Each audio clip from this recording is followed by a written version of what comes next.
धार्मिक, ईश्वरप्रेमी आणि मोक्षदायिनी अशी ही मीन रास, जी 12 राशींपैकी सर्वात शेवटची म्हणजेच 12वी रास आहे. पूर्व भाद्रपदा नक्षत्राचे 4थे चरण, उत्तरा भाद्रपदा नक्षत्राचे 1 ते 4 चरण आणि रेवती नक्षत्राचे 4 चरण मिळून ही मीन रास बनते. या राशीची आकृती आपण पाहिलेलीच आहे. ती माशाची जोडी जी वर्तुळाकारात आहे, कृपा करणारी व करुणाचे प्रतीक आहे.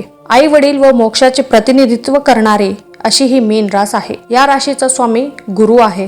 ही जलतत्वाची आणि द्विस्वभावी रास असून स्त्रीलिंगी आहे. आता आपण मीन राशीच्या व्यक्तींचे काही स्वभाव बघूयात. एक व्यक्ती जो एखादी नोकरी करतो, आपलं काम संपले की लगेच घरी येतो आणि पुन्हा त्याचं घर एके घर हे चालू होतं. आपल्या लेकरांसोबत वेळ घालवतो, बायकोला काय पाहिजे ते बघतो, घरात सगळीकडे लक्ष देतो. आपल्या घरातील बायकांना त्रास होऊ नये म्हणून सगळी बाहेरची कामे तो स्वतः करतो. बाहेर वेळ घालवण्यापेक्षा तो जास्त वेळ घरातच आपल्या कुटुंबियांसमवेत घालवतो, पण भोळेपणाने फसतो. एखाद्याने आपला अपमान केला तरी सहन करतो, त्याला उलट उत्तर देत नाही, पण मनातल्या मनात झुरत राहतो. त्यामुळे त्याची झोपही जाते, पण तो कधीही व्यक्त होत नाही. त्याला धार्मिक कार्यात फार आवड असते.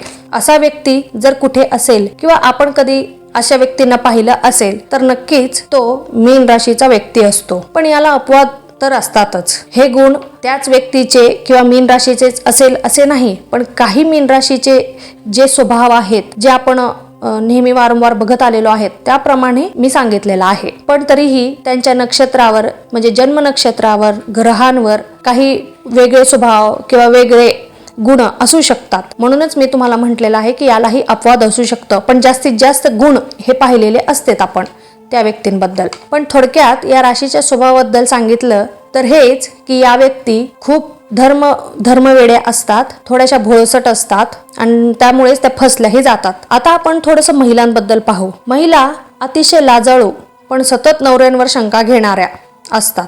आपल्या पतीला मुठीत ठेवणाऱ्या, थोड्याशा कंजूस पण उदारही तेवढ्याच असतात. गरजा पडल्यास लगेच मदत करणाऱ्या, धार्मिक वृत्तीच्या, ईश्वरावर भरपूर प्रेम करणाऱ्या आणि फिरण्याची आवड म्हणजे विचारूच नका, एवढं फिरणाऱ्या. नवीन एखादं ठिकाण त्यांना जर समजलं की पहिल्यांदा तिथे जाऊन त्या भेट देणाऱ्या असतात. मैत्री करणाऱ्या असतात भरपूर आणि गोड स्वभावाच्या, खूप सुंदर, गौरवर्णी आणि लोकप्रिय असतात ह्या व्यक्ती. कोणतेही काम पूर्ण करण्याच्या आधी फार विचार करूनच करतात. आणि ह्या अशा जर महिला आपल्याला जर कुठं आढळल्या ना, त्या नक्कीच मीन राशीच्या असतात. त्या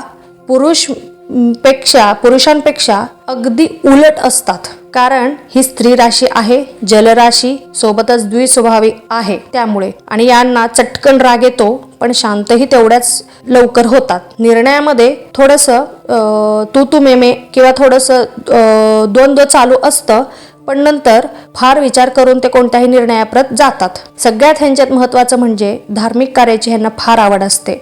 सत्संग, पाठ करणे, पूजापाठ करणे, जप करणे, यामुळे ईश्वराजवळ लवकरात लवकर पोहोचवण्यासाठी जे आपल्याला काही प्रयत्न करावे लागतात, या राशींमध्ये हे गुण आहेत. त्याच्यामुळेच या राशीला मोक्षदायिनी रास पण म्हटलेलं आहे, कारण या राशीच्या व्यक्ती ह्या खूप लवकर ईश्वरावर श्रद्धा ठेवतात आणि पूर्णपणे त्यांना त्यांच्यावर समर्पण करतात. त्याच्यामुळे ही मीन रास फार सुंदर आणि धार्मिक अशी आहे. पण मी सध्या थोडक्यात सांगितलेलं आहे. याच्याबद्दल बोलण्यासारखं भरपूर आहे, कारण प्रत्येक नक्षत्रावर जन्मलेलं किंवा ग्रहाचं यांच्यावर काय परिणाम होतात हे मी फक्त थोडक्यात जे महत्त्वाचे असे काही दैनंदिन जीवनामध्ये आपण बघितलेले असतात त्यांचे स्वभाव, याप्रमाणे मी फक्त सांगितलेलं आहे. जर तुम्हाला सविस्तर मीन रास किंवा त्या राशीचे गुणधर्म, त्या राशीचं थोडंसं काय भविष्य असेल किंवा त्या राशीचे काय त्यांना प्रॉब्लेम्स येतात